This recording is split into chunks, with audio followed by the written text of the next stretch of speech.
Blessed Doors Vetras Sol. I still can't get that word properly. Blessed winter solstice, everybody. I hope I hope this isn't freaking everyone out too much. I was waiting for this one to come out. I wanted to do this yesterday, but couldn't get a recording of it. We got Politics Live from yesterday, the last Politics Live, and that would make the dates. Hang on, the 27th of Ærra yesterday. The 20th, Tuesday, the 20th of December.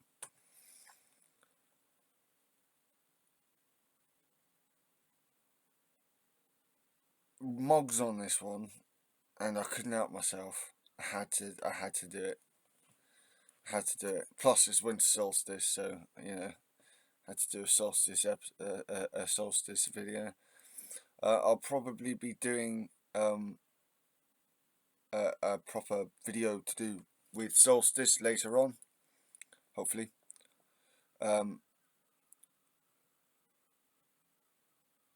And once again, the format is you hear it, not see it. You see my reactions and hear my responses.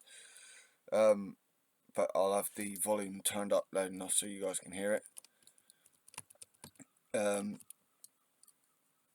Warning, I get rather sweary, and there's mogs on this. I'm likely to really get sweary on this.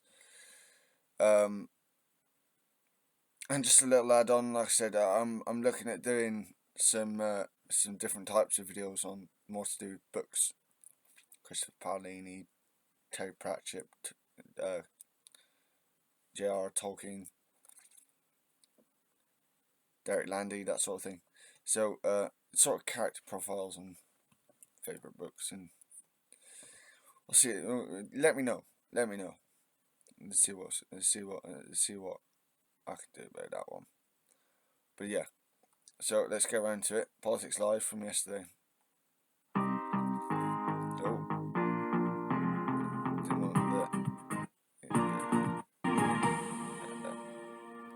Joining me today, Conservative MP and former Cabinet Minister Jacob Rees-Mogg, Labour's Stella Creasy, Andrew Fisher, Labour's Policy Director during Jeremy Corbyn's leadership, and Anita Boateng, a former advisor to the Conservative government. Today, what we're not willing to do is... So you've got Tory MP, Labour MP, Labour advisor, or former Labour advisor, and former Tory advisor. Open negotiations about pay, and that's because we have an independent pay review body. And we've got many colleagues that mental health is suffering, patients are suffering, and I want to see a change. Ministers say they won't budge on pay, so how long will the strikes last? Jeremy Clarkson says he's horrified after his offensive comments about Meghan Markle trigger over 17,000 complaints to the press regulator. Stella Creasy says this shows the government should... No, he's horrified that people have reacted to it thinking that everyone was just going to agree with him. Fucking tit. Make misogyny a hate crime. The truth is that if we vote to leave, we'll be in an economically stronger position.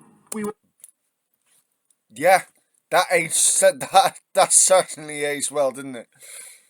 Will prosper and flourish and thrive as never before. Yeah, okay. Whatever, Boris. If we leave the European Union... Brexit was meant to make us better off, but is it working? No. Hasta la vista, baby. Thank you. Fuck you, I am resigning as leader of the Conservative Party. What a shock. I stand here before you. Do you really? Ready to lead our country into the future. 2022 has been a year of political upsets, but what will surprise us in 2023?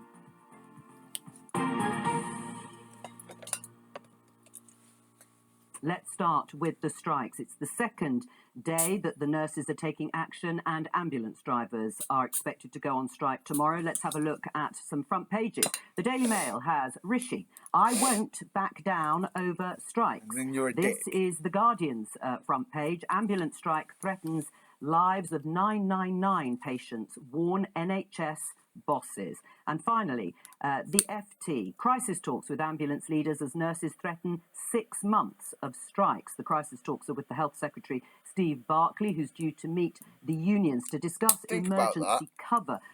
Think about that. Nurses have never had to go on strike before. For the strike by ambulance drivers tomorrow, not pay. So the government's not budging, it says. My question to open the programme, starting with you, Jacob Rees-Mogg, is so how long will the strikes last? Well, I obviously don't know, but we are getting to the point where we should be starting the discussions on next year's pay as well, because this discussion is all about pay from April of 2022. And what an arrogant cunt. No, this is about pay from 2010 onwards, you cunt. Pay review body started its work in February of 2022. We should now be looking to 2023 when we've got the inflation figures already. We know what the situation is. And I think there's an opportunity to work on a settlement for next year, which takes into the facts of inflation that we've now had. Are you expecting months of strikes? I mean, I don't know. I don't think strikes are the right way to go about this. But I think... Of course not. You're a Tory. There are problems in the NHS. Before coming here, I cut out some things. Actually, I tore out, to be accurate, some things from The Sun, which I think... Yes, because we should believe everything that comes out of The Sun, shouldn't we, Moggy? Fucking twat. It's extraordinary about what's happening in the NHS. So, you broke it! He's going to go on a major bitch now about things going wrong in the NHS, but his party fucking ruined it. You've got 20 directors of lived experience on jobs of up to £115,000 a year, and £100,000 on lecturing doctors on how to correctly address pregnant trans men. And then they had a comment column saying a 74-year-old man, the father of one of their columnists, was asked if he was pregnant. Now, if you are wasting money on silly things, you're not going to have enough money to pay the nurses. And we're spending £170 billion on the health service. It employs 1.2 billion people, and it is not delivering the service people expect. Stella? That is a fundamental problem. Yeah, how long do you think the strikes will last? Jacob, you can dog whistle all you want. You were part of a government that Fucking boom. 10... Gotta admit, when it comes to combat, when it comes to the sparring with Tories, I've gotta love Stella Creasy. £1 billion worth of PPE by the poor management of contracts. I tell you what strikes me, Joe. This weekend I was at a food bank that was doing a collection for the nurses at my local hospital. That's disgusting. Not what she's doing. It's disgusting the fact that nurses have to go to food banks. It's disgusting that people have to go to food banks in the first place in the, 6th, 7th richest country in the world. Capitalism for you people. Capitalism. Was being supported by our local firefighters who were also doing a collection for their staff. These are people we expect to keep us well, keep us safe. And this pay review body took data from the government, it took direction from the government from December last year about what inflation would be like. So it's all very well, Jacob, absolutely we should be looking at the pay for next year, but we also need to look at the pay now because it was based on the idea that inflation would be at 2%. And rather than this, I think they took into account higher inflation levels than that because it was by the time they gave the review, their recommendation, it was more like February, March. No, the data from the government, well, and if we look at inflation rates since then, they've gone up. No, absolutely. So there is absolutely, the nurses say they want to negotiate. The government could play an honest broker role here and get people around a table to actually talk about what the pay should be, given the evidence on inflation. And instead you're trying to dog whistle and, of course, bring in that old shibboleth trans people. No, Jacob, the nurses deserve better. It's actually getting to the point of fundamental reform, and Wes Streeting, I think, has been very helpful on this, having a senior Labour politician pointing out that the National Health Service is not perfect. What is needed, and there's an excellent Secretary of State in the form of Steve Barclay, is getting the reforms in that make sure... He's not excellent. He refuses to sit down and have a proper chat with the nurses. Therefore, he's not excellent, is he? Enormous amount of money that is spent on the health service is spent more effectively. It's not... See, they keep saying enormous amount of money has been spent on the NHS, right? But our comparables in Europe spend more on healthcare than we do, and their healthcare is better.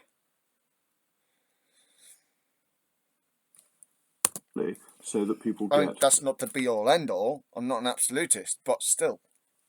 The treatment that they need, when they need it, and indeed that nurses get paid what is necessary. Was it like the £10 billion then that you wasted on PPE contracts? This is complete. Because that's about good procurement, isn't it? No, I'd be with you about good procurement skills. That's what Wes is talking about. He's not talking about silly dog whistle stories from the Sun newspaper. The Labour Party's position... Some serious work that needs to go on here. The Labour Party's position on PPE is complete humbug. I was leader of the House at the time, and week after week I was being asked, why haven't we got more PPE? The government then bought it. At the point everyone...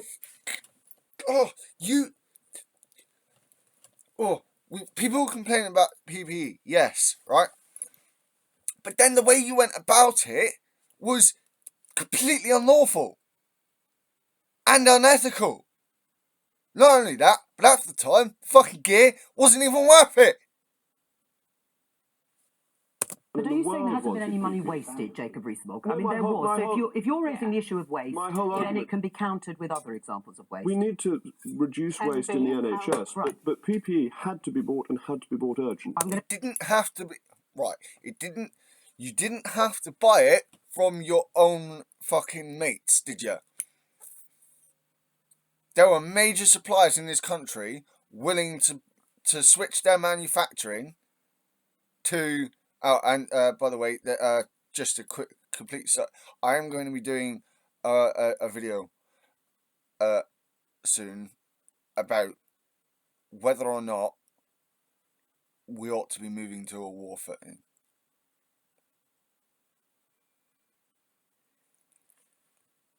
But that's a subject for another video. But on this front, you know, it just... Oh.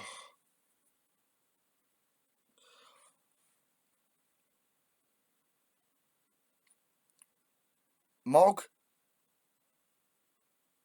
and his party keep bitching and whining about procurement, about the waste in the NHS, but the waste of money that that the Tories have gone through is insane. I wouldn't even like... I've seen some of the more realistic calculations, and even they are nuts. You're looking at over... You're looking at over 100, nearly 100 billion in loss over a substantial period, not just the pandemic, but over a substantial period of time. Tories have wasted the resources in this country. It's ridiculous. I'm going to come back to you two in just a moment. How long do you think the strikes will last? Not only that, but the best resource we have, the workers, the people, are being completely shafted. Says it's not going to budge on pay. Jacob Rees-Mogg pretty well saying the same. So how long will they go on? If it doesn't budge on pay, then we won't see any resolution of the crisis within the NHS, because part of the reason we've got these massive backlogs in the NHS is because we've got massive staff shortages. We've got massive staff shortages in paramedics and in nurses. I think there are 46,000 nurse vacancies within the NHS. Last year, more nurses left the profession than in any other year in recorded history. 1 in 9 left.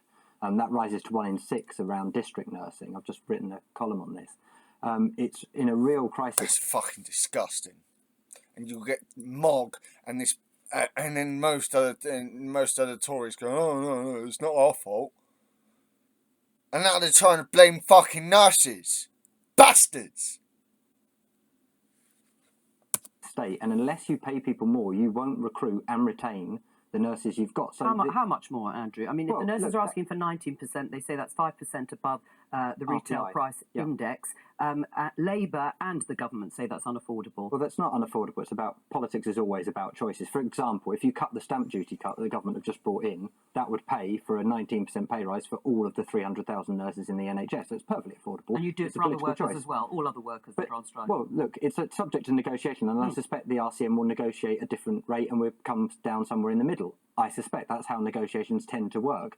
But if it's worth saying that the RCN's demand only takes nurses back in real terms to where they were in 2010. So this is not asking for the earth, it's asking for nurses to be paid in real terms what they were in 2010. Anita, how long do you think the strikes will go on for? Well, I hope they're resolved very, very quickly, because the reality of the situation is that when nurses strike, and this has not happened before, that patients are impacted. And I think that that's partly the reason why in the public sector you do strike, but it does mean very serious consequences for even planned and unplanned. Then the government should take responsibility instead of trying to pass the blame off to every other fucker. Activity that takes place in the NHS. But the reality of the situation is the government has to make tough choices. And I think there's no one that It's not about tough choices. Oh, it's not about tough choices. It's about political choices. It's about your fucking ideology. Small state conservative. Ken fucking Clark has now turned around and said that's a fallacy. Ken Clark himself, the archetypal Tory, has now turned around and said that small state conservatism is stupid. There aren't choices, and we spend sort of 46% of all of NHS spending is on staff and pay, and the reality of the situation is that the more money you spend on nurses or on any other pay, it's less for equipment, it's less for doctors. Not right. No, it isn't.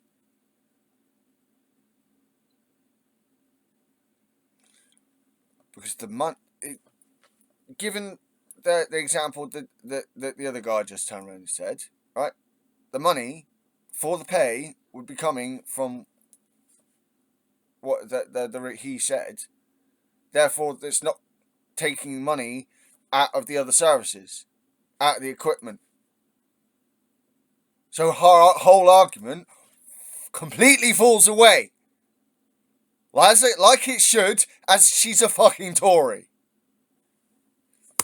It's less for, all the things, all the new technologies and the new medicines that people need. These are tough choices, and the government, I think, it's tough choices, political, ideological. Get it right. Intention is in the right place in kind of saying, look, you're looking for 19, maybe it's 15. There are disputes about what inflation might do next year, but that doesn't feel affordable when we're looking at the levels of backlog that the country currently faces and the need. And whose fault is that? This whole fucking argument of, it's no point saying whose fault it is. Yeah, there is, actually. Because the person whose fault it is ought to call a general election so that someone who actually does give a damn about the NHS can take over and actually fix it. Either that or the government responsible should actually take responsibility and do something. Of the NHS on a day-to-day basis. Briefly and specifically, solution to resolve these strikes. We went off a few tangents earlier, but a solution. I think the solution is that this pay negotiation is for last April. We will have a new pay review board for next April, and that should take it into account because we have had this rise in inflation that hadn't started. Yeah, but should it meet inflation? Fully by last April. If you've raised it, should it meet inflation? I think it needs to tie in with an overall reform, but I do accept that if you don't have all the nurses' posts filled, part of that will be because of pay, and there is an issue on pay bands because nurses used to get increments within their band, but 43% are at the top of their band, and therefore can't get that. So, but with reform, just to be clear, with reform, you would like to see a significant pay rise for nurses, because you'd agree that nurses are, in particular, justified in blaming the government for the state of their living standards, which have either been declining or stagnating since 2010. Well, that's not necessarily true for individuals. No, it is true. It is true. Automatically, he tries to, oh, no. No, it is true. Nurses. No, but I'm not talking about individuals, I'm talking broadly. That's really important. That was the point I was making about people being at the top of their pay bands. Over the last 12 years, it's been possible for people to rise in the pay bands, but now 43% have reached the top, and they obviously can't. So there is some structural issue which I'm accepting, but, and he is absolutely spot on, the government doesn't have unlimited money. There are choices to be made. Oh, but you've got plenty of money to let fucking bankers and shit get away with it, aren't you?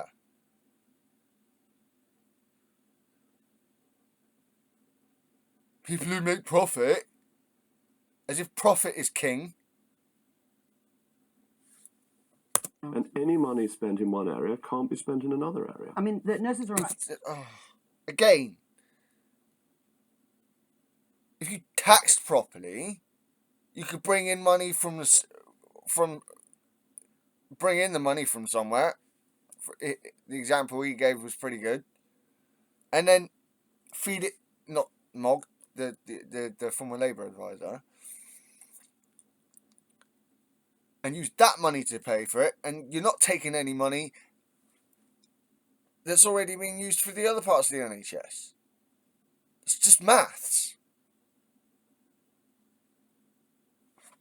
Strike in Wales, aren't they, where there is a Labour government, and Mark Drayford, the First Minister, has also said he wouldn't want to raise or use tax-raising powers to fund a further pay rise. What would your solution be? Well, first of all, governments are perfectly capable of ignoring the pay. They are. They have done in the past. Steve Barclay could actually this afternoon talk about pay, look at the data now about inflation and go, actually, where is the negotiation? Because there is a negotiation to be done here. Actually, some of the other settlements have been close to 7.5%. You want to find more money in the NHS? Finally grab the issue that is the PFI contracts. That means that 1 in every 4 pounds we're putting into the... Your government has had 12 years and several attempts by people like me to try and get them to sort this out, and they haven't. That's 1 in 4 pounds. So do you agree with me then? We should, because we're spending 1 in 4 pounds is going to the private sector. I was never in favour of Labour's obsession with PFIs. 2023, that's our pledge, isn't it? But once you've made a contract, you can't just unilaterally break it. Absolutely, you can, because of the corporation tax variations in them. There's a way to do it. In fact, your government has been trying to renegotiate them. It just hasn't gone fast enough on doing that. So we could do that. We could save the NHS some money. Very bad contracts were signed by the last Labour government. It's good to have that on the record. Let's move on. We're going to talk about Jeremy Clarkson. It's all well and good saying that the last Labour government made some really bad contracts, but did you bother to amend them, to fix them? No, you didn't. You've been in government for 12 fucking years. Stop trying to blame the Labour government. Let me just show you this BBC News headline. Jeremy Clarkson says he is horrified over Meghan column. He's horrified that so many people have gone against him when he didn't. He probably thought people were going to be fucking agreeing with him like a tit. Is a column that he wrote about the Duchess of Sussex, Meghan Markle, in the Sun newspaper on Friday. Now, in order to tell the story, I'm going to read part of his column, which the whole column's been removed, but I have to warn viewers the language he used is offensive. He says, Meghan, though, is a different story. I hate her. Not like I hate Nicola Sturgeon or Rose West. I hate her on a... Sorry, I've got to pause it right there. Right? I grew up watching Jeremy, and I like Top Gear. I do. And Grand Tour. Absolutely love it. But this... He's equating Meghan Markle... And at the very least, he's equating Nicola Sturgeon to Rose fucking West. Jeremy, whose Kool-Aid are you drinking, mate? Cellular level. At night, I'm unable to sleep as I lie there, grinding my teeth and dreaming of the day when she is made to parade naked through the streets of every town in Britain while the crowds chant shame and throw lumps of excrement at her. He tweeted this yesterday. "Oh dear, I've rather put my foot in it in a column I wrote about Meghan. I made a clumsy reference to a scene in Game of Thrones, and this has gone down badly with a great many people. I'm horrified to have caused so much hurt, and I shall be more careful in future. In fact, I think it's triggered the largest number of complaints to the regulator, 17,500. You stupid twat. I'm not going to take this bollocks. You knew exactly what you fucking said, mate. As I said, you're only disturbed that so many people actually were disturbed at what you said. Because you thought you were in vogue with everyone, you stupid dick.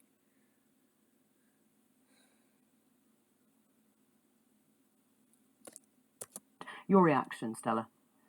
Well, actually, what's important about that is the bit beforehand, because he talks about this in the context of a whole series of women that he finds objectionable. And his answer to her being objectionable is to encourage the abuse and harassment of them. Now, to be clear, when we've had other forms of hatred, what we've done is said, actually, that drives crimes. Misogyny is driving crimes against women, and we've recognised that in our hate crime legislation. So it's not to create a new crime, it's not to make misogyny an offence, it's to recognise that where it is driving crimes, like abuse, like harassment, then sentences should reflect that. And the cultural impact that's had is very clear. I am middle-aged now. I remember things being on television in my younger years that we would now recognise as deeply racist and creating an environment where racial hatred and abuse can flourish that then leads to criminal offences. It's time to do the same thing about misogyny, because 51% of our country puts their keys in their hands before they go out at night, checks their routes. When crimes happen to them, people say, well, what were you wearing? Were you wearing your headphones? Were you looking where you were going? Why were you out at night?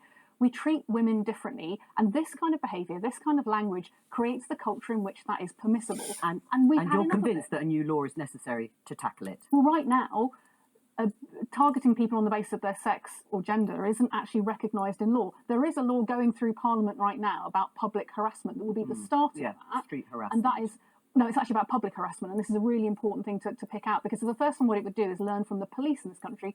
11 police forces already record where a crime is motivated by hatred of someone's sex or gender, and that is driving a cultural change both within our police and also how seriously they deal with this. When 2/3 of women report experiencing harassment on a daily basis, but they don't report it, the problem isn't with the women coming forward. The problem is the environment and the system that doesn't take it seriously enough. Your reaction to the story in itself, and then the response that Stella has outlined, that there has to be a change in the law to tackle this and make it more serious. I think any harassment or violence against women ought to be treated severely by the law, and violence against men, that we have laws to protect people from violence and harassment, and they should be used and enforced. I think one should always be careful about assuming that the solution is a new law, that there are lots of laws, and the question is... Wonderful joke coming from a damn Tory. Are we using them? And are police processes the right processes to ensure that they are being used? As regards the column, I'm afraid what Mr. Clarkson says is indefensible. I'm not going to try and defend it, and it's unpleasant. I mean, that's what he does. That's how he's made his reputation, is by saying things that shock. But he himself has admitted that he's gone much too far on this occasion and said something deeply unpleasant. Except that I will get you to respond just in a second. I mean, Caroline Noakes, your colleague, the Conservative MP, she's also chair of the Equalities Committee in Parliament. She is calling on The Sun to take action against Jeremy Clarkson. Let's just show you a bit of the letter. It's been signed, I think, by 60 other MPs. Enough is enough. We cannot allow this type of behaviour to go unchecked any longer. We welcome the Sun's retraction of the article. We now demand action is taken against Mr Clarkson and an unreserved apology is issued to Ms Markle immediately. We further demand definitive action is taken to ensure no article like this is ever published again. Do you agree with that final sentence? It's freedom of speech is very important, but I do not think it is wise. So is freedom to take the fucking consequences, bitch. Newspapers to publish articles like this.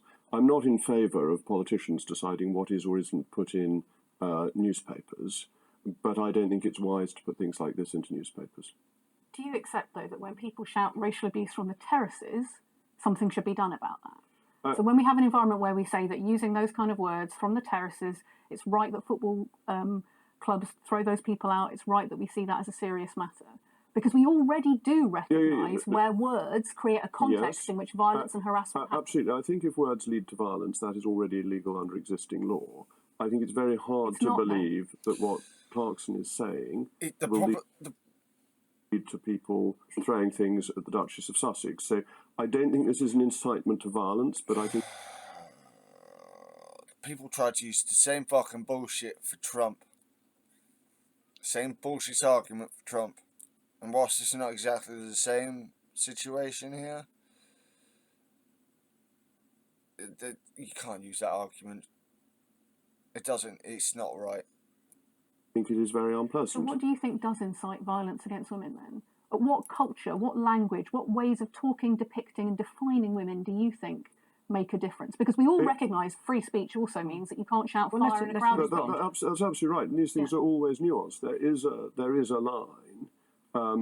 This doesn't seem to me to be saying that people should actually do this. This is something that he has a fantasy about, and it may be very unpleasant, but I wouldn't make somebody's... So how many fantasies do we have to put up with as women about violence and abuse towards us before you recognise that maybe it's causing a culture in which that behaviour is more likely? I think Jeremy Clarkson could equally have said something unpleasant about a man. Jeremy Clarkson says controversial things. Oh, I can't believe I did that. Hang on. Jeremy Clarkson says controversial things. About lots of women in that article. He mentioned several women. It was about women. Yeah. It was about women, Mark. Didn't say something about a man in that article. But crimes against women are... You're just reaching now, mate. Are crimes, and they should be enforced, and the law should treat people equally. But it doesn't. But do you think, Caroline? This is just it, right? It doesn't, because the wording is too ambiguous. Do you think Caroline Noakes and other MPs are wrong then to demand that action is taken so you don't see this sort of article again? I think they are exercising their freedom of speech to say that these articles shouldn't be printed. I think that is fair enough, but I wouldn't want it to be legislated upon. I wouldn't want politicians deciding what newspapers can print. I think that would be a very bad way to go. Just one, because then are you saying that you don't think any hate crime legislation should exist, or just that women shouldn't have the protection of it? I think that where there is incitement to violence, that should be illegal, as it clearly is. So there is a gap right now, isn't there, about sex and gender? So your religion, your race, your sexuality are protected, but your sex or gender isn't. I don't think that's right. I think if you incite violence on any individual, that is a crime. If you wrote a piece saying you should go down the high street and burn people's houses down, that would be a crime. Incitement to violence. Let me hang on. Let me bring that. Do you think it should be a hate crime, specifically misogyny? I mean, I'm not entirely sure where I end up on this, but I think fundamentally there is such a widespread problem of misogyny. There's such a widespread problem of, and it primarily comes from men, abuse, harassment. It is a daily problem. And a lot of the escalating crimes that we see that come, at the very, very sharp end of behaviour starts with things like abuse and then domestic violence. And we can see the parallels. So you would see it as a gateway. So I do think there is a significant problem. I think it is so widespread and so normalised. I think that the legislation is neither necessary nor sufficient, if you see what I mean, to tackling that broader problem of how you end up in a society where people understand from the very beginning that this is not acceptable behaviour. And the challenge, I mean... I'd have to research some examples. I'll re-research some examples. But I'm pretty sure that social change when it comes to things we don't want to be doing anymore is legislated.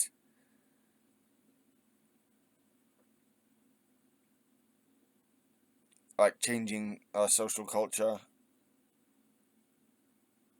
Like slavery, for example. We legislated to make that illegal. Pretty sure that's how it worked. Jeremy Clarkson says he was horrified. I'm not sure by whom, because he wrote it. And secondly, the second point about, the Game of Thrones thing wasn't really the problem.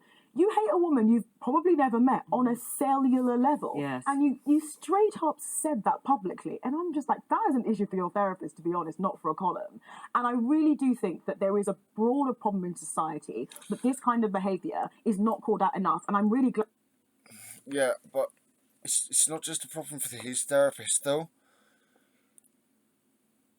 The problem here, I think, the reason why some people are calling this an incitement of violence is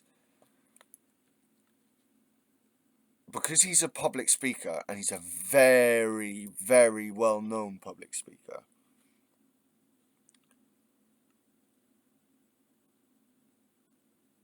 He has a lot of influence, and influencers are very powerful. Look at Donald Trump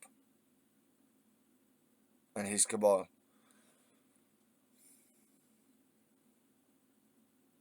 Influencing so many people into a stupid ideology, into a stupid way of thinking that is just abusive.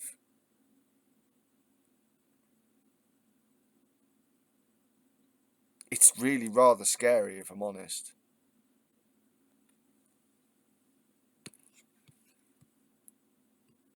Sorry, man, I had to make a drink.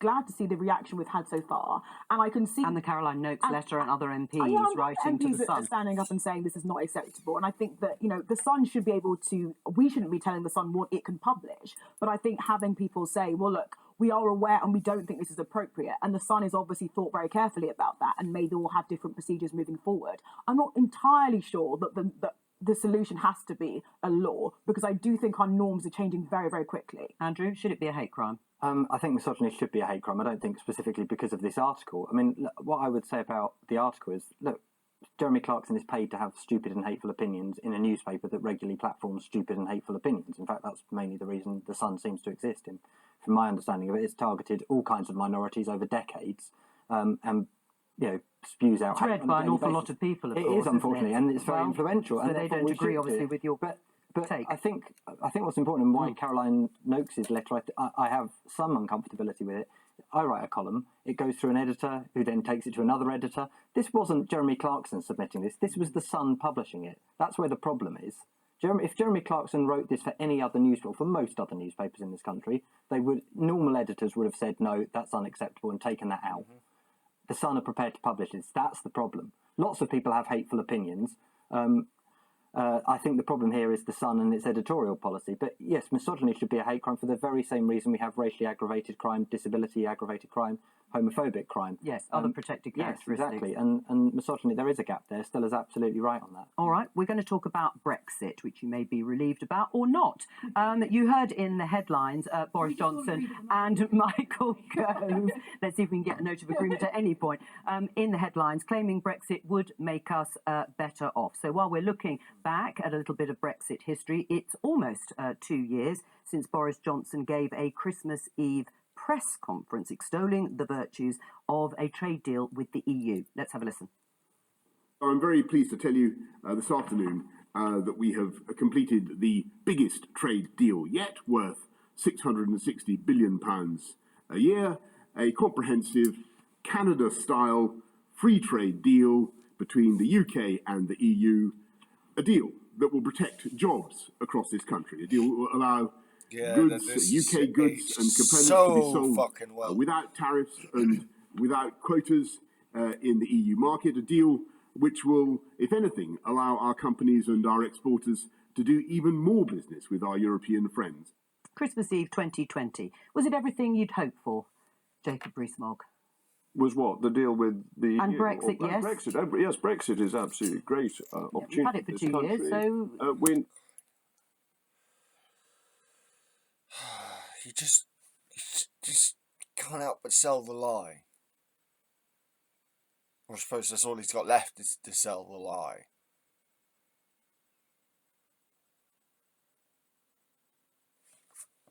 We're now in charge of our own laws. Democracy is now in charge of our country. We were already in charge of our own fucking laws, you bellend. That is of fundamental importance. We no longer have our rules made by people who are being bribed by foreign governments. But I said it's been quite a good step forward. Well, it's been 2 years. Well, let's investigate that because it's been quite 2 interesting years. to investigate because the Belgians are investigating. What was it? €1.5 million found in used notes in an MEP's Let's stick. Yeah, but let's not deflect.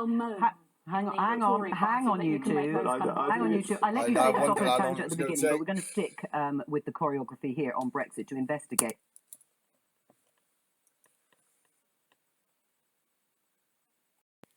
Oh, sorry about that. I had to pop out a second.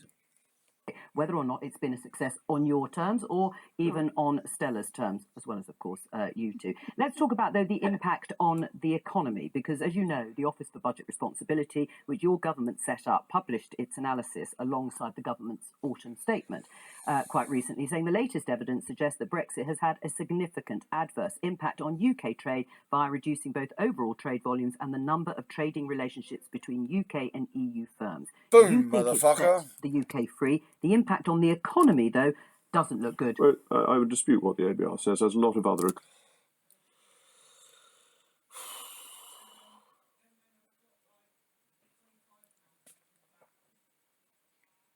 You dispute anything that shows that Brexit is damaging our country. Mog will defend this to the hilt because he's put his entire political capital into Brexit.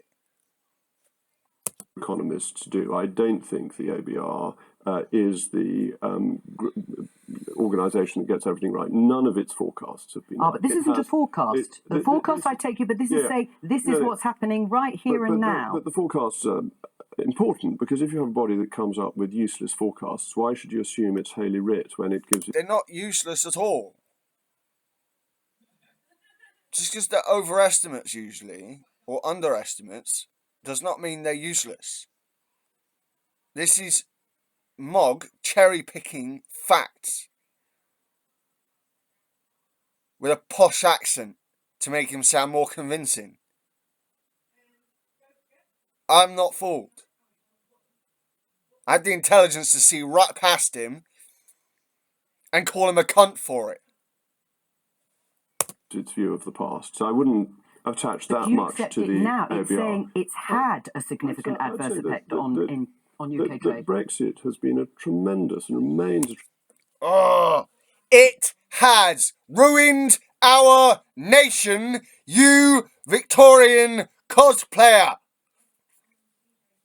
Tremendous opportunity. Free trade deals were being voted on with Australia and New Zealand last week. This free trade is the greatest economic boon, and we no, it is not. A colleague of yours, George Eustace, didn't agree. I'm sorry. No, free trade is not the greatest economic boon at all. It is not. In many ways, free trade has led to so much inequality, it's unreal. Because it relies. Despite its proponents saying otherwise, it relies on regulations that suit it, that suit the market, not people. So it's just completely false. Australia trade deal, he thought that was a rubbish deal. Well, that's because he was representing, and this is back to the Corn Laws, it's a very similar argument. He was representing the agricultural interest and feels that tariffs...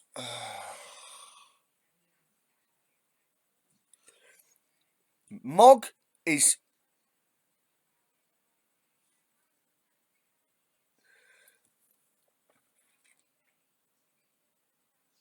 inconsequential, actually. I'm getting wound up with fucking Jacob Rees-Mogg.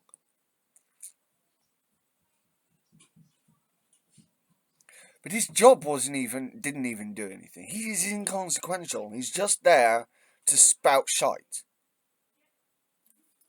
It's a good idea for the agricultural sector, but you're which I going to go fundamentally disagree with. As you say, you go against the OBR, but it's also the Bank of England. Governor Andrew Bailey says there is another.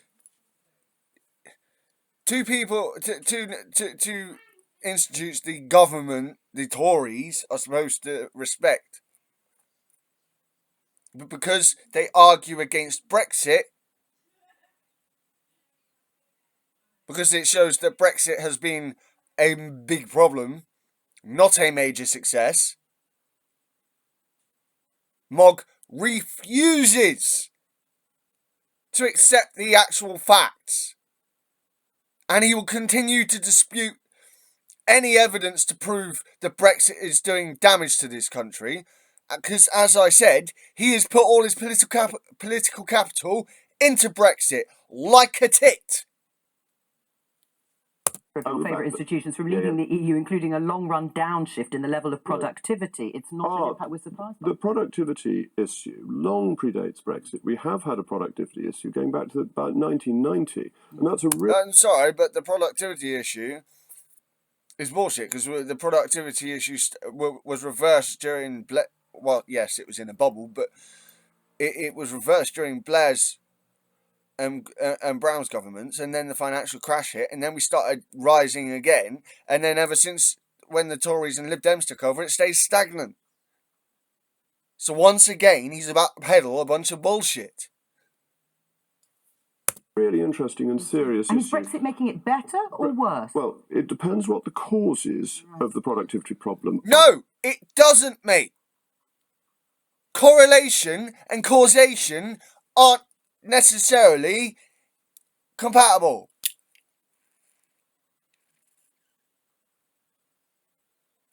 He's reaching so hard right now. I think one of them was the free movement of labour and having low-skilled, cheap labour come in, which meant the business didn't invest in capital and therefore didn't get productivity gains. Except that there are huge labour shortages now, and net migration levels are at a record high at 504,000. So which bit exactly? This is actually quite funny. I've had major arguments with this Joe Coburn or whatever her name is, but she is really digging into Mogg here in a way he actually deserves to be pinned down. The issue there was the access of cheap, unskilled labour a reason why people didn't invest in capital, leading to lower productivity? All right. Why would that affect the UK? Germany and France had freedom of movement, and still have freedom of movement, have much higher levels of productivity. Bear in mind that they staggered the free movement from people from Eastern Europe, and the German had it ever since. Yes, but they staggered it for the first few years. So, but I'm talking about productivity from 1990. So they had the first few years when it didn't happen, and there may be other reasons as well. I'm not saying this is again. He is reaching for anything possible to try and suggest that Brexit in any way has been a good thing. And everything he's coming up with he's having holes poked in it by all of the people there. Quite frankly, ridiculous. Exclusive reason. And I don't think that... well, I think it's part of the reason. That why productivity hasn't grown. I still don't quite know, but just to come back to the sort of the principle, let's go back to first principles, for whatever the sort of historic background that you are setting out. Has Brexit boosted economic growth in the UK since Christmas Eve 2020? Well, it's very difficult to tell because we've had COVID. So the economic data are relatively unclear about what has caused various effects. But Brexit provides this opportunity. So, all right. But we need to go... It provides this opportunity. You've been saying that for 6 years. When is Brexit going to provide these so-called opportunities? Let me tell you, it fucking won't. Through this, so we've got the opportunity to get rid of Solvency II, which is worth £100 billion to the economy. We've got a new procurement bill coming to the Commons in January. And the viewers have heard... Which is about deregulation. Across the board. Deregulation, meaning less workers, cutting down on workers' rights, so that it makes it easier for the employers, not the employees. Easier to make profit rather than keep people safe. This is Brexit Britain for you people. And I will come back to you, but let me just hear from the others. Do you think that Brexit has actually boosted economic growth and productivity? I feel sorry for Jacob because he has to keep arguing that black is white in order to justify. He's absolutely right that the economy had a lot of long-standing challenges. Brexit was the thing that's held us below the line because we are the only G7 country. Jacob, I listened to you and I listened to you trying to say, oh, we can't tell it's a pandemic. We're the only country post-pandemic that hasn't recovered in the G7. The figures from the OBR are deeply depressing. But more than that, you've dismissed the Bank of England, you've dismissed the statisticians, you've dismissed the farmers. I suggest you go and talk to the farmers. You've dismissed everyone that has said Brexit's been a problem. Don't come out with such bullshit, you Victorian cosplaying twat. Farmers have a particular interest.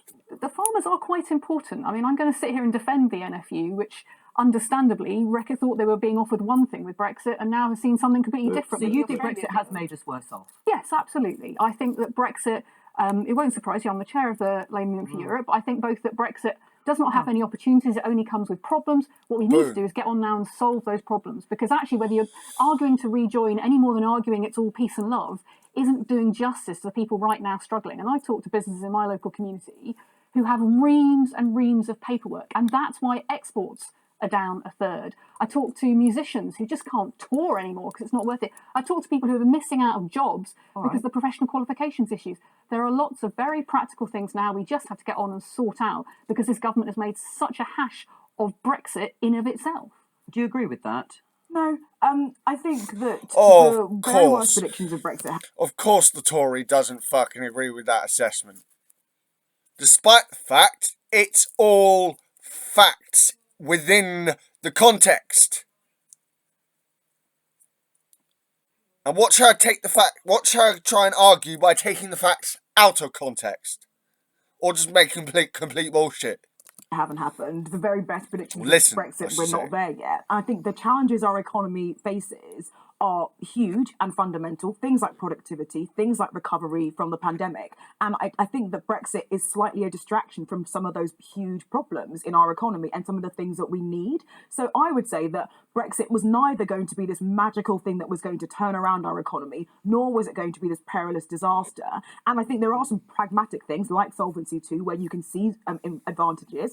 I think the fact that the public... What? By removing the regulations that halted the bankers from doing what happened, that prevented what another 2008 recession, you fucking twat. This Solvency II thing, I've actually had a look at it. It will not benefit us down at this level. It's just going to make things more risky again. Is in general more supportive of immigration and on skills is a positive thing for our economy. So I can see those benefits. I think there definitely have been challenges around particularly Northern Ireland. We can all talk about it. So I think that in a way we get too hung up on the issue of like Brexit good or bad and not on the economy. I mean, I'm trying to focus this on whether it's made us better or worse off, because that was the metric set by Michael Gove and Boris Johnson and Jacob Rees-Mogg and others, that we would be better off. Has it made us better off or worse off in these 2 years? Worse off, and all the evidence shows us that. But I think it is right to say that there are other things that have had a bigger impact since Brexit, like the pandemic, like the inflation caused by spiking oil prices and so on, and the government's failure, not just this government, but successive governments, to invest at a level that other countries in Europe do invest at. There are low levels of investment in the UK. I don't think that's linked to migration, as Jacob says, because other countries have high levels of migration and also invest higher in their economies. We've also driven down wages, which means consumer demand is much lower than it is in other countries. So there are all kinds of reasons why our economy is doing badly. Brexit is one of those reasons. I don't think it's necessarily the chief one. I think having a better relationship with Europe would boost our trade, would boost our growth, might even have an impact on wages.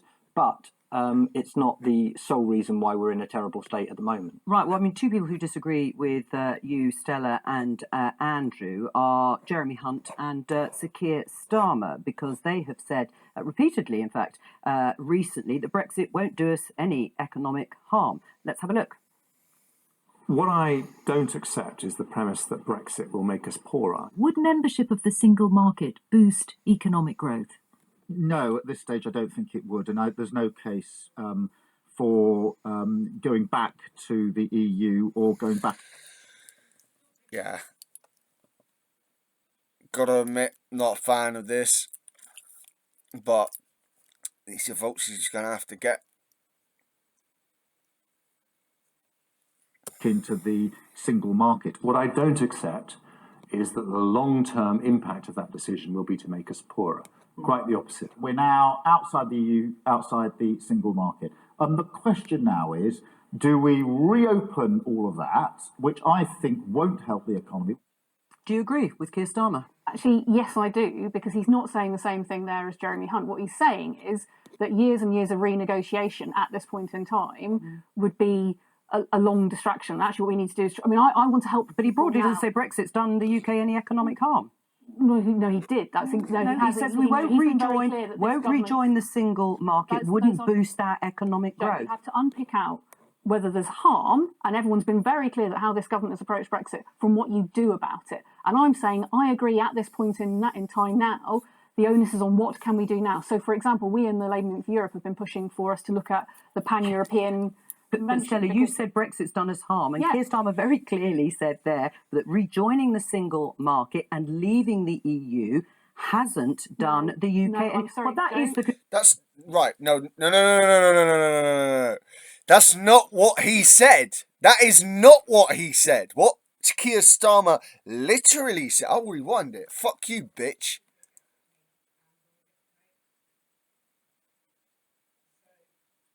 We're now outside the EU, outside the single market. The question now is, do we reopen all of that, going back to the EU or going back into the... At this stage, I don't think it would. And there's no case for... Repeatedly, in fact, recently, that Brexit won't do us any economic harm. Of the single market boost economic growth? No, at this stage, I don't think it would. And there's no... Right, the reasoning he's saying this is because going through all the rigmarole now won't actually boost our economy, because it's going to take years to go through another deal. Not months, years. During which time our economy will continue to stagnate. Because we won't be able to join up immediately. We have to sort our current situation out before we can even attempt to go back into the EU and the single market. So, given where we are right now, what he is not saying is that Brexit hasn't caused any problems. That's not what he said at all here. Listen. Case for going back to the EU or going back into the single market. What I don't accept is that the long-term impact of that decision will be to make us poorer. Quite the opposite. We're now outside the EU, outside... That was Hunt. This is Starmer. The single market. The question now is, do we reopen all of that, which I think won't help the economy? Do you agree? Right. Reopening all that after we've just tried to fucking settle it. Yeah? What he's not saying, and what Joe Coburn is trying to... she's trying to quote him by saying, oh, he literally said... No, he did not literally say that, Joe Coburn. If you're going to paraphrase. But if you're going to actually quote, get it right. With Keir Starmer? Actually, yes, I do, because he's not saying the same thing there as Jeremy Hunt. What he's saying is that years and years of renegotiation at this point in time would be a long distraction. Actually, what we need to do is... I mean, I want to help... But he broadly doesn't say Brexit's done the UK any economic harm. That's not what he said. He says we won't rejoin the single market. Wouldn't boost our economic growth. You have to unpick out whether there's But that's harm. not the same as saying Brexit hasn't done any damage. This is the BBC trying to say that Starmer is the same as the Tories. And despite the fact that you've got some people on the left trying to say that as well, this is blatantly untrue. And everyone's been very clear that how this government has approached Brexit from what you do about it. And I'm saying I agree at this point in time now, the onus is on what can we do now. So, for example, we in the Labour Movement for Europe have been pushing for us to look at the pan-European But Stella, you said Brexit's done us harm, and Keir Starmer very clearly said there that rejoining the single market and leaving the EU hasn't done the UK. No, I'm sorry. He did not say it has not done any harm, you fucking twat. That's not what he said. This is the BBC lying again. Blatantly. Is the conclusion of what we've just heard Keir Starmer say? I just heard it myself. He did not say that. Otherwise, he'd be saying, those two things let's rejoin. No, because it's not on the... Again, this doesn't help either, right? I keep complaining about it on different levels, but it's this absolutist attitude towards absolutely anything. It's got to be, it's literally got to be one thing or the other. There's no sense of scale to these things. No sense of balance. Yeah? It's just one thing or the other. One thing or the other. You can't have any in between. It doesn't happen like that. Or unfortunately, that point of view is completely stupid and unrealistic. Science and history prove this. Not written history, archaeological and paleontological history. Cards. Europe thinks that we are... I mean, you can understand from their perspective. They've had 7 years of us being like Jacob. They're sick of us. So we have to re-earn their trust, but we also have to show what we could do now. I'm trying to talk about what we could do now. For example, on the rules of origin, like the Pan-European Mediterranean Convention. Negotiating the single market isn't an in or out thing. There's various different things about alignment. So a Swiss style deal. But again, that would take a long period of time. I've got businesses that are going to go to the wall now, right? I want to see what we can do now to help them start to trade again, because the conditions that Jacob and co have put together, and we haven't even begun to talk about the economic hit of the retained EU law bill, which is definitely your fault, Jacob, because you came up with this crazy dashboard of it. It's fantastic. What, you're wearing it's not fantastic. Again, he wants to. He's wasting money that could be used to say staff people for an immigration processing centre in, say, somewhere like bloody Calais. An actual useful use for that money and civil servants' time, instead of sitting there trawling through fucking laws that might or might not be EU, despite the fact that we helped to write most of those rules in the first place. It's fucking stupid.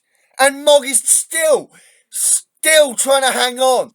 Oh, Brexit is good. It really is. Brexit is just opportunity. We just haven't taken the opportunity yet. Fuck off.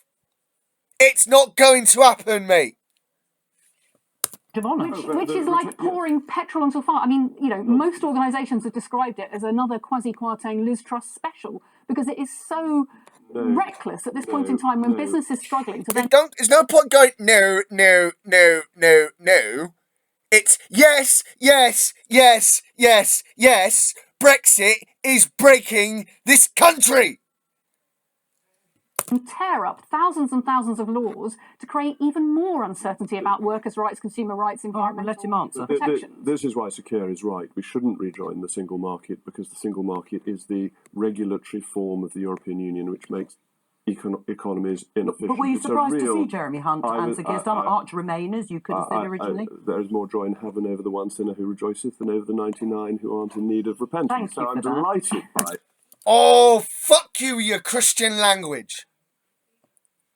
Oh, I would so love to kick this cunt in the head. I really would. Their endorsement of Brexit. But the retained EU law bill is one of the great Brexit benefits. It means we can have an efficient, competitive economy and get. But we haven't seen it yet. We have seen the bill is but we haven't seen the evidence of it. We've got the list. Nobody knows what it even covers. It's absolutely all right. Yes, we do. The website contains the rules that are affected, 2,400 of them. It's actually 4,000 and rising. Your own government admits you don't know all the laws that you're deleting. This by gives accident. the opportunity All right, don't talk over each other. to have a more efficient and competitive economy. Listen, we've tried to talk about the economy in terms of whether Brexit has boosted it or harmed it. But in terms of politics, Anita, is the political consensus and public opinion still there for Brexit? Because Sir John Curtis, psophologist, polling expert, cites a recent poll suggesting that 2 in 3 voters believe Brexit has gone badly. This is in The Independent. 65% of voters say EU withdrawal has gone badly. Do you think the politicians need to take notice of public opinion? I think that focus groups are more valuable than polls in this kind of thing because, do you feel positive about the economy? Probably right now, most people would say no. Has Brexit gone badly for the economy? Most people would therefore say yes. I get the feeling that a lot of people don't feel hugely strongly about Brexit.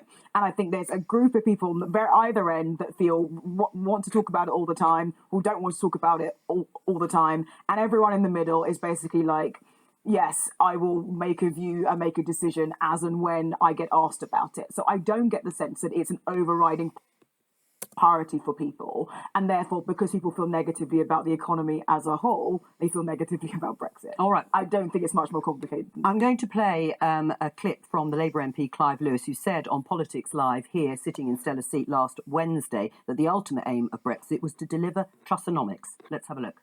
One of the reasons I was so against Brexit wasn't for any particularly European identity ideological reasons. It was because I knew what was coming. And I think about Kwasi Kwarteng and Liz Truss. Well, they were coming. If they just rolled that pitch a little better. You could predict Liz Truss and Kwasi Kwarteng. Well, the politics and the policies that they were going to, the massive tax giveaways that they were going to give to the wealthy, that's what partly Brexit was about. Do you agree with that? That is fucking bang on. That's bang on. That you just said yes. I think it was. Could you see that coming? Is that what it was? No, let's be careful about which bit I agree with. I think the whole point about, for some on the right of politics, their dream of Brexit was to have a deregulated, low-tax economy, kind of Singapore on Thames, but without the housing regulation that Singapore has, and nationalised land, which Singapore has, which they wouldn't want. But, kind of deregulate the City of London, and that would create growth, low taxes, poor public services, and that's the direction that some of the Tory parties always wanted to go in. And that's what they saw Brexit as a step towards. Now, that's definitely true, but then there are others, including Jacob at one point and Nigel Farage, who said, well, actually, we might have a Swiss-style deal, we might have a Norwegian-style deal, which, of course, is partly in the EU, effectively. You're either in the customs union or the single market.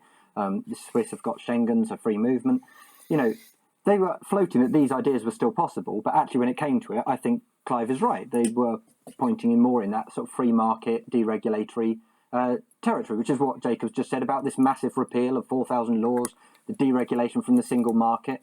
Now, of course, if you deregulate from the single market, what that means is you can't export your goods into the EU because they require higher standards. Yep. And actually, what you see is we end up trading with other countries that have lower standards, which is why our farmers are up in arms with the Australia and New Zealand deal, because rightly, Australia and New Zealand, which have massive agricultural economies, have said, we want to be able to export our goods to Britain, therefore you need to lower your standards. And that's what Liz Truss has signed us up to. Right. Well, I mean, it's funny in terms of forecast. Tony Blair, Anita said in 2017, the only circumstances in which Brexit works, and this is the fantasy of the real Brexiteers, they are in one sense right. Leave Europe.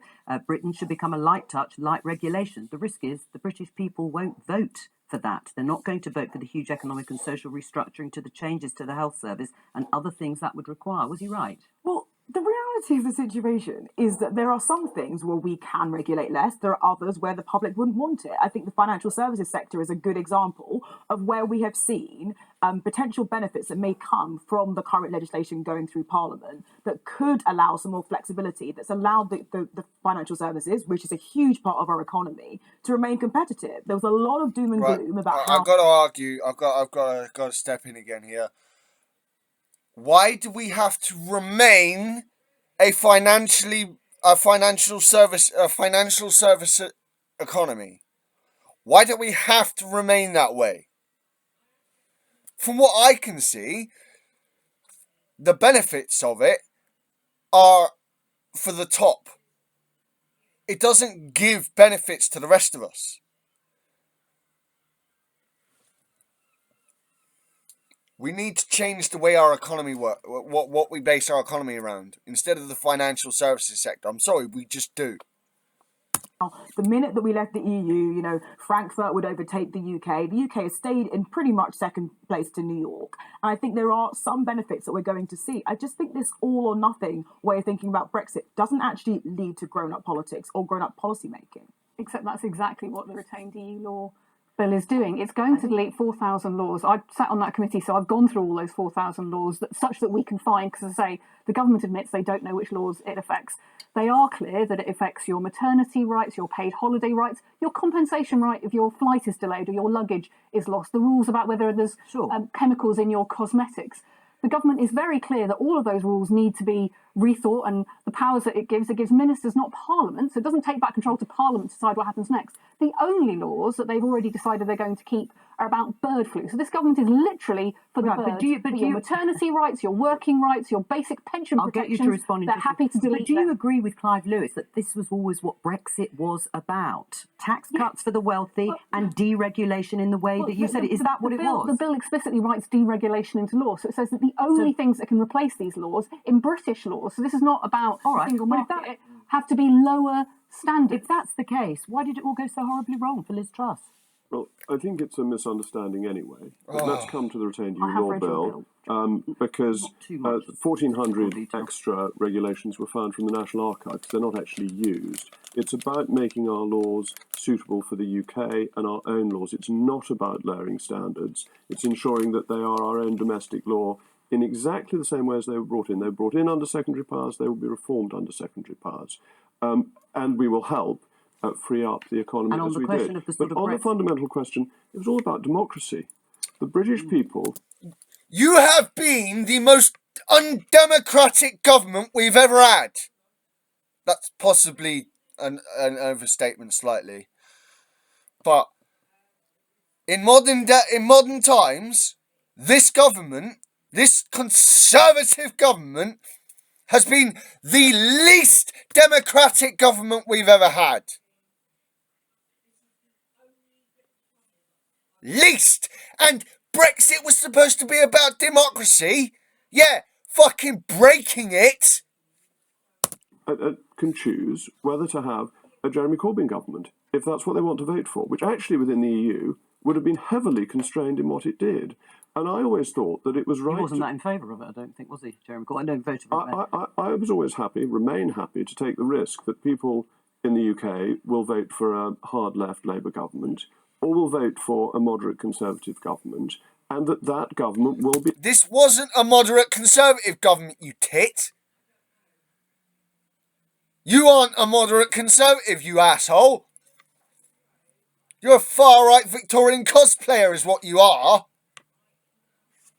TCHT, mate. It's not very nice, is it? Be able to carry out its policies with a mandate from the people. That's democracy. I don't feel the need to have a supranational body who is protecting me from the hard left. But in reality, when you do a trade deal with any other country, you compromise on your laws. You change your laws. We've changed our laws in light of the Australia-New Zealand deal. We didn't lower our farming standards or our import regulations before that. We did it because of that. But if you live in the real world, you have to adapt to what other countries want. They can't change your laws for you, whereas the EU could override a decision of the UK We chose Parliament. to join the EU. We've chosen to leave it as well. I accept. But we chose to join it, and therefore we had MEPs in the European Parliament. It's perfectly democratic. You can make an argument against this. I mean, I'm not relitigating it. I'm just saying you cannot say it was all undemocratic and now it's perfectly democratic. And does sovereignty mean being worse off, perhaps, and that doesn't matter? Well, I mean, it does matter that we enact the will of the British people, and they fundamentally said they wanted to leave. And I feel like we have all we've got to do now is decide. But a similar measure of the Scots want to leave, but you won't give them the democratic right. No, this is what I mean. It's complete double standards. How we're going to move forward. I guess my view in response to Andrew was specifically around the question of course you have to flex, but it's not all or nothing. You can have a deal with Australia, and it can be quite different to the relationship we have with the EU. We're just going to give it more excuses. Just give it more excuses. Got to give it more time. You know, Brexit opportunities. We haven't given the opportunities yet. It's not going to give us the opportunities. Brexit is a disaster.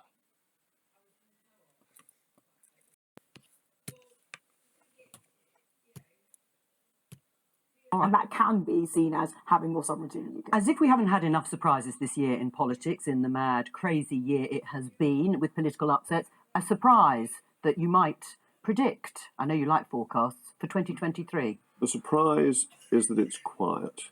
And the surprise is no more surprises after the last how many years have been a whirligig of political excitement. So at the end of the year, Rishi Sunak will be Prime Minister. Not a comeback for Boris Johnson. Jeremy Hunt will be Chancellor of the Exchequer. Suella Braverman will be Home Secretary, and King Charles will still be King. What about you? A surprise? A political surprise for 2023? We've only got a few seconds and I've got to get the other two. The surprise will be if Rishi Sunak gets through any of his big ticket items at the same time, because if he wants to do the horrible things he wants to do to refugees and leave the ECHR, which Churchill set up, then he puts at risk the good...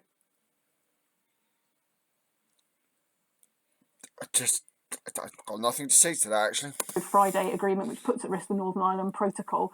This house of cards is going to fall down at some point. It's the British people are paying for it. All right, well, that's the...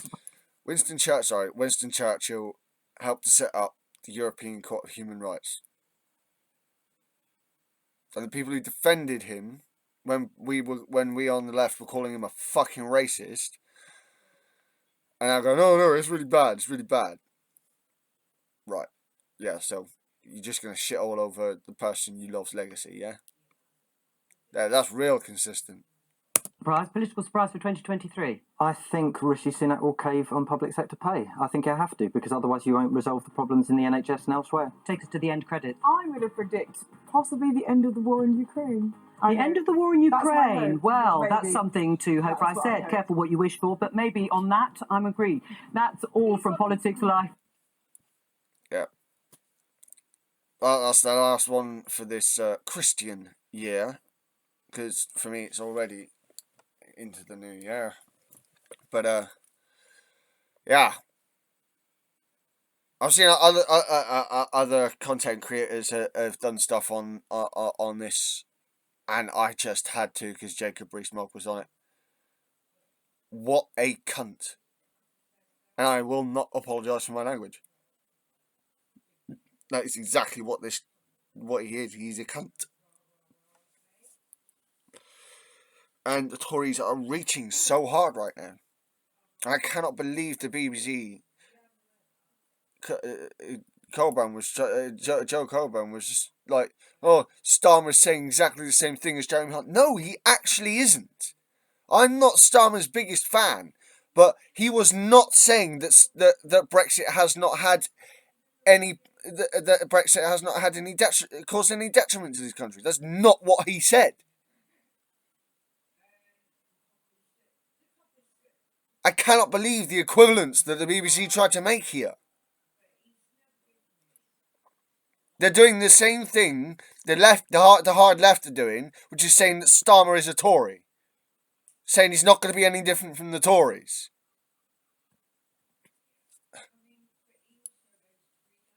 It's fucking complete bullshit. Again, I do not consider Starmer to be my choice. However, he is Labour leader. He was a human rights lawyer for fuck knows how long. You don't go into being a human rights lawyer for the money. So, I don't see him as a red Tory. I just don't. He's just not as far left as the rest of us. And I'm not as far left as other people either. I am further left than I think than Starmer, but not as far left as, say, Corbyn. For example. The equivalence here is bullshit. It's wrong. Oh, sorry. Right, just I had to end it that way. Anyway, on a lighter note, again, blessed winter solstice to everyone. I should be bringing out a proper video to do with today.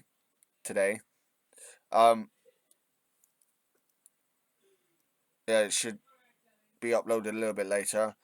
Please let me know what you think about my idea for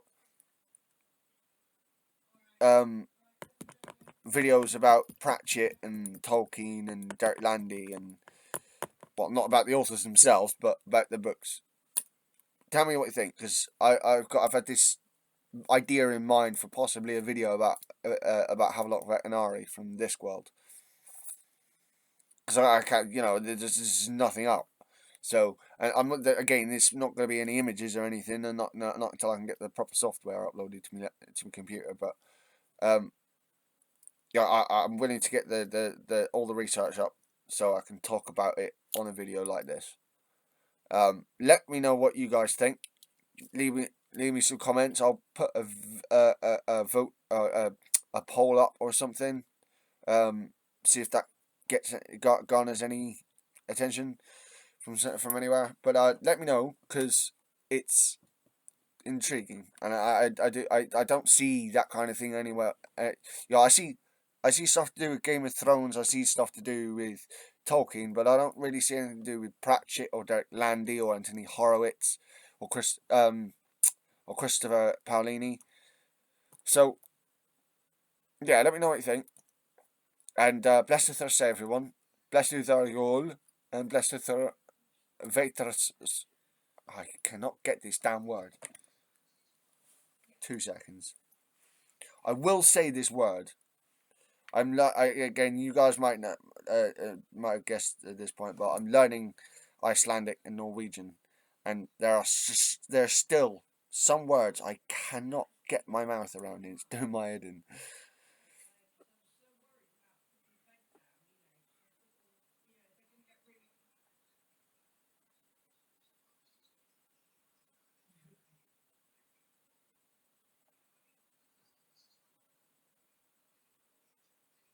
There we go. Blessuð vetra solstorðu. Hang on. Vetra solstorður. Solstorður. Okay, so blessuð vetra solstorðu. Blessed winter solstice, everyone. Happy winter solstice and happy Yule. I'm not going to be the kind that stops doing videos over this period, so I'm gonna keep videos out. Any news on the war front? And like I said earlier, one of my videos that is going to be coming out might be somewhat controversial, but again, it's on the subject matter of, do we need to move to a war footing economically?